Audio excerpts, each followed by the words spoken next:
ipagdasal natin ang ating kapatid na Sister Ami na sana ay patuloy siyang pagpalain at bigyan ng grasya na kailangan sa kanyang pang-araw-araw na buhay. Iyuko natin ang ating mga ulo at ipikit natin ang ating mga mata at damhin natin ang pananahan ng Banal na Espiritu sa bawat isa sa atin.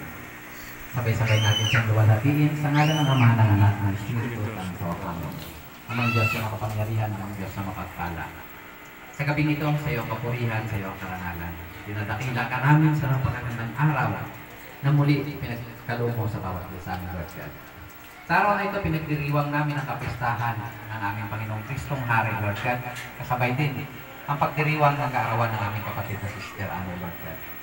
Ang aming kapatid na ito na isa sa mga lingkod mo, patuloy mong pinagpapala sa loob ng 50 taon na Lord God, ay hinihiling at tinadalanin namin na patuloy yung pagpuspusing ganap ng iyong pag-ibig, ng iyong pag-iningat, at ibuhos mong higit ang mga grasyang kinakailangan nila, 10 ng kanyang mag-anak.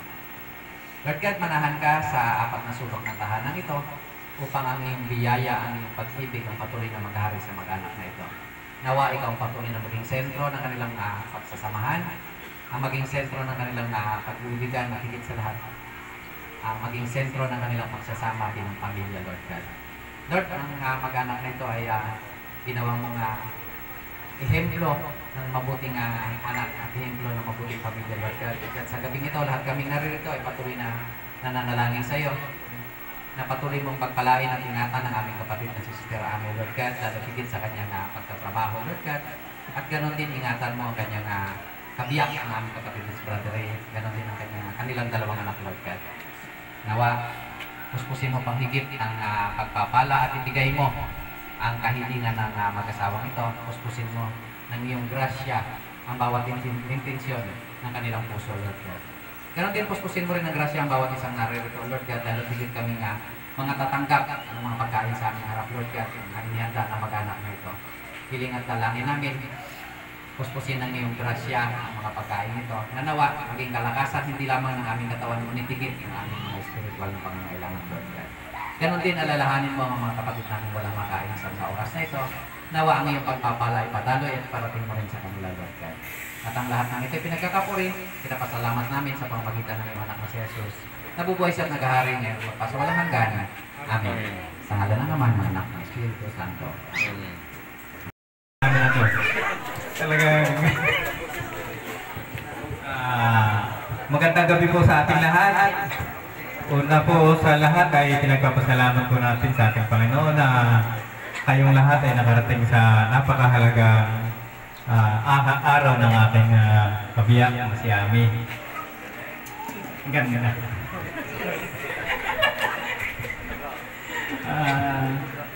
Alam ko ang wish ko lang sa kanya,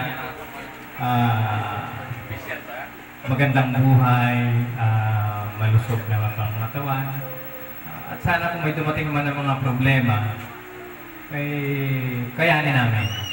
Pero kaya pa rin. Yun, kaya daw. Sa lahat ng mga bisita sa ating mga BCBP family, sa mga kamag-anak, sino pa? Yan, sa lahat ng mga naririto ngayon. Isang magandang gabi po sa inyo lahat.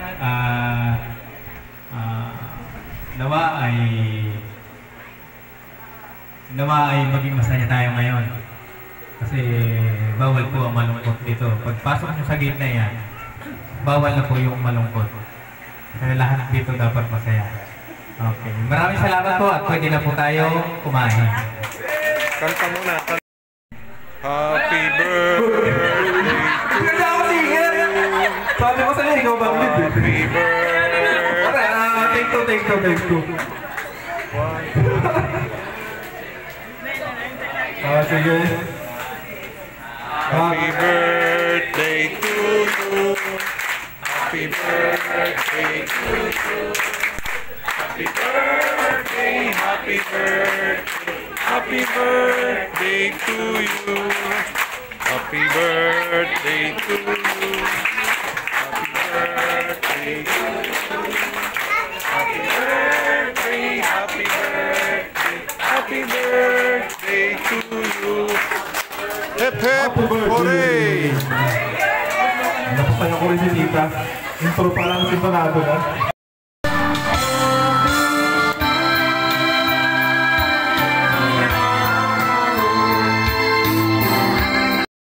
Happy 50th birthday. Mas matanda pa ako kay Ami. Ilang buwan. Ayan. At nakarating din siya ng message lang din. So, happy birthday, aking best friend. High school pa po kami yan hanggang ngayon. Hindi natitinan. At prayer ko na bigyan ko lang ng Panginoon ng marami pang birthday. Another 50 daw. Yan. Na malakas pa.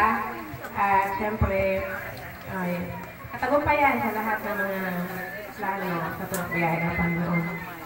Salamat sa buhay ng BFF. Sobrang blessing ka sa akin. At alam ba, si Ami yung naging dahilan para ako makatapos ng pag-aaral. Kasi 6 years po ako tumigil ang high school. Nagtrabaho na ako. Pero hindi siya tumitigil ang susulat sa akin. Wala pa naman cellphone noon eh. Wala siya sulat na magpatuloy ako mag-aral. Sitendera po ako ngayon sa Cavite, sa Bulacan. 6 years po ako tumigil. Siya, hindi siya tumigil. Tapos sabi niya, ako bahala sa'yo. Papasok ka sa scholarship. Yan. Umuwi po ako. Baka sakali lang. At katulong niya namin, syempre siyang ginamit ng Panginoon para makapasok ako ng scholarship. College po kami.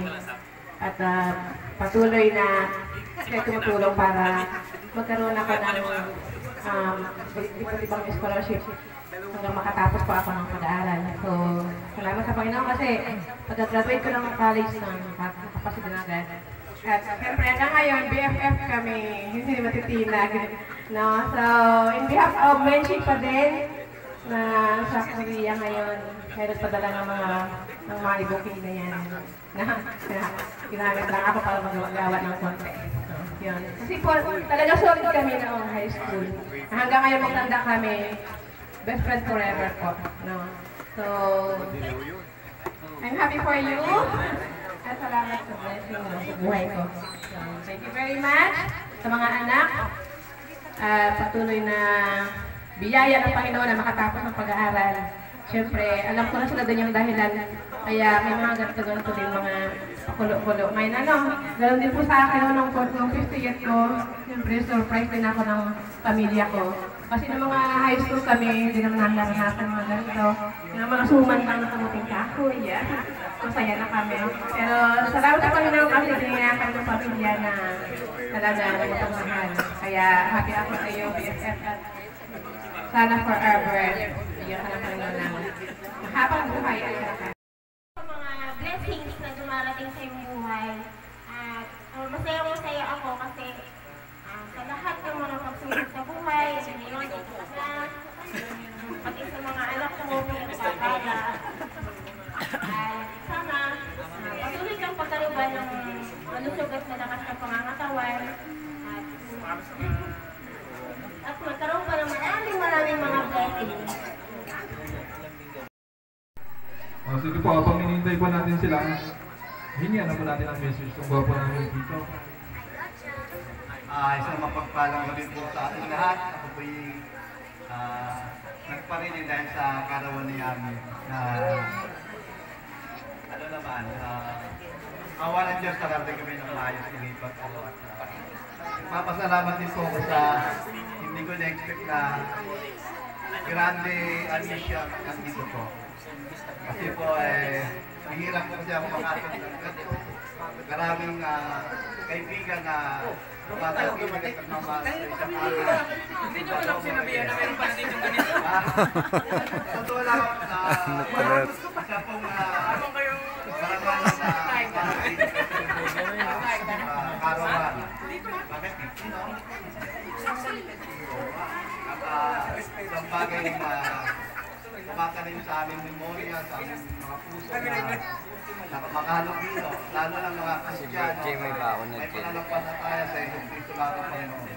Salamat po sa kanya, sa nagkinig sa ating mga buhay sa pagmamahal ng ating Panginoong Jesucristo na walang katumbas ang tawag din ang conditional love ng Panginoong Jesucristo na nagbigay sa atin ng panibagong pag-asa upang tayo makatawid sa katotohanan. Walang biro, ako paborito. Panganay kasi lalaki, yung paborito talaga. Anong sabihin ko sa'yo? Sabi kita kami magkakapatid. Bukod sa pinakamatalino, yung pinakaiyakin. Iwan ko lang kung yung iba, tanongin mo kung gano'n nasagot. Pero sa pinakamabait, siguro pag-apat lang siya. Sa pinakamaganda, marami magkakita, magkakita siya. Marami magkakita ka. Siguro bilang anak ng aming mga magulang, masasabi kong very good. Dahil nagampanan niya ng tama yung pagiging anak sa aming magulang. Kaya nagpapasalamat ako sa kanya. Wala man ditong mga magulang namin. Sabi siya para sa akin. Dahil nasaksihan ko kung paano niya alagaan magulang namin. Kaya sana humaba pa ng humaba ang buhay mo. Kaya naman, makulit na eh. Hindi pwedeng mauna ka. Kailangan kami muna bago ikaw. Walang lampasan. Kung sa pag-aasawa, medyo nagkakarapat-lampasan. Pagpunta sa kabilang buhay, mauna dapat kami bago ikaw. Kaya habang ang buhay mo. Yun lang, salamat sa inyo lahat. Torto nga po.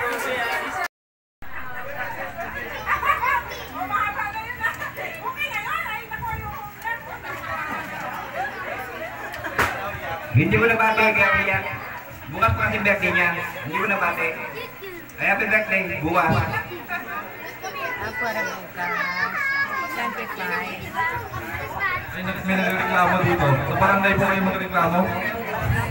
Kasi nanay po na.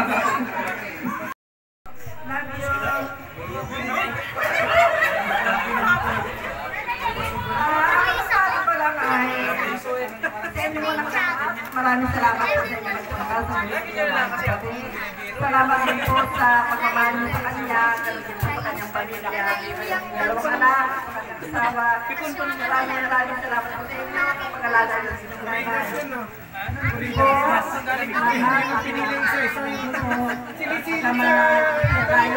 salamat. Lalo na si Emma. Lalo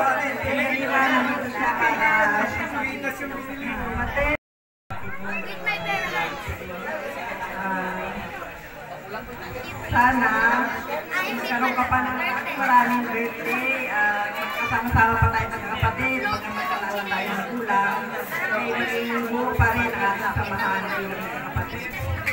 Muli po, maraming salamat sa inyong lahat. Happy birthday ulit. Ano talaga? May parusa daw. Sige. Naunawaan may birthday yan. Ano? Picture na lang. Ayun yung camera. Sorry yung dalawang kasama na rin natin. Dayan, saka si ate na saan.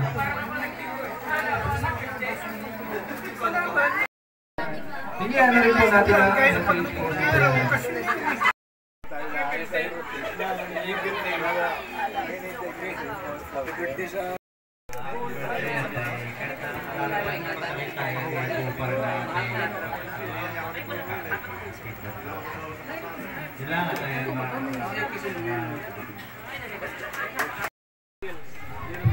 Ang haba. Sige po. Sasagutin na po ng ating birthday celebration mga message po. Ito rin, kaya tawag. Hindi ko alam kung anong sasabihin ko. Ibulong lang. Magandang gabi po sa ating lahat. Sa lahat po na narito ngayon, salamat Francis, mga friendship ko, ang aking mga sisteraka. Anim po kami babae, si ate lang po yung wala, so nandito kami 5. Ay, nagkasan natin si kuya. So, masaya po ako kasi Kumbaga, kahit hindi nakauwi si ate, at least si Kuya, si Emma, naglaan talaga. Pinaglaan nila ito para makauwi. So, madalang man kaming magkita. Ganun talaga, malayo sila eh. So, nagpapasalamat po ako kay Lord una-una kasi na-reach ko yung gantong edad. Nung magdibo po ako noon, si tatay ang nag-50. So, sabi ko noon, sana ma-reach ko rin yung 50. So, ito na po yun ngayon. Salamat. Wala man po yung magulang namin ngayon. Alam ko, nandito lang din sila. Naiyak ako sa message ng kuya ko kasi hindi talaga yung nagsasalita sa mga ganito. Kaya nagulat ako sa kanya.